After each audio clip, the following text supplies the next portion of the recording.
thinking, arching ideas, and how we actually implement stuff. And finally, we actually will invite the students to actually share what they are doing. So I've joined Young Poly probably about 2.5 years. So my first semester when I came in is ask the students how many actually are doing part-time work. So to the surprise is about 70% of the people will put out their hands. So then I started to ask, right? Hey, what do you do? Either in McDonald's or Starbucks or maybe in certain places where they need more manpower.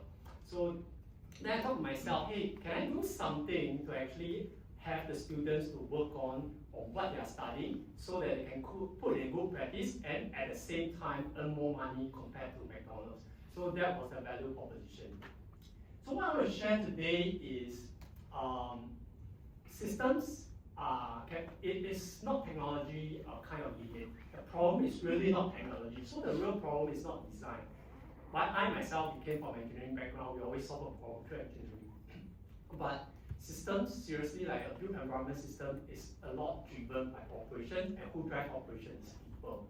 So combining the idea of having students to work for better, more value-added kind of component, plus what we can leverage with technology. So we're going to propose something called an operating layer for human intelligence, HI+AI, from brown to green building. First of all, I'd like to thank Apple to give us the opportunity to work together, because we learned a lot from them, and then we changed ideas and how to actually make brown building to green building with some transformation, inculcating HI, human intelligence, and artificial intelligence.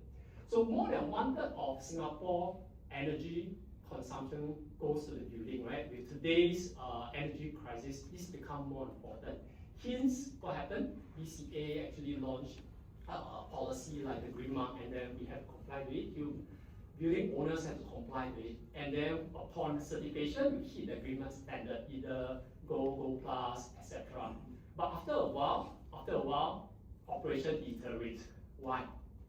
Okay, for example, like I come into, for example, the institution or the place we came, right? Lecture theater is very cold, so it starts to rain. We come in. So what's the first thing I do? Yeah, I call. I say, hey, this is very cold. Can you reduce? Can you increase the temperature?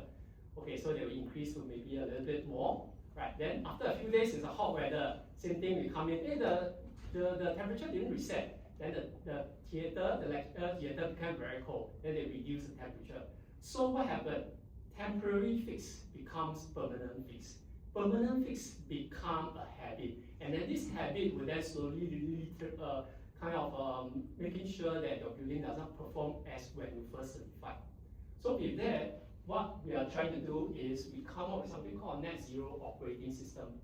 What it does is basically it combines some human intelligence with some artificial driven intelligence. If you have a chance to either read some article that's posted on some AS stuff that we have posted for built environment, and that's basically what we are tackling. So today I want to share that achieving net zero is not about installing technology, but making technology work for us. So with that idea, right, two things we do. One is we actually have CET classes, like night classes, and some of the specialist diploma friends, students are also here, right? This is where we share how to actually use the system to improve the building, of course, plus the technology, right? So with that, just wanted to introduce a small piece, the time where we actually work with the students to actually develop something called WhatsApp integration with Microsoft Power Apps plus our digital twin. So this is a very cheap kind of CMMS system. If you have less than, what it costs is basically a new SIM card, WhatsApp business account, Facebook business account, and then we leverage the school Microsoft 360 account to make this happen. Finally, the data is ingested and pumped into the school digital twin. So with that, right, I'd like to introduce Ryan to share the project he's doing. Yeah, right?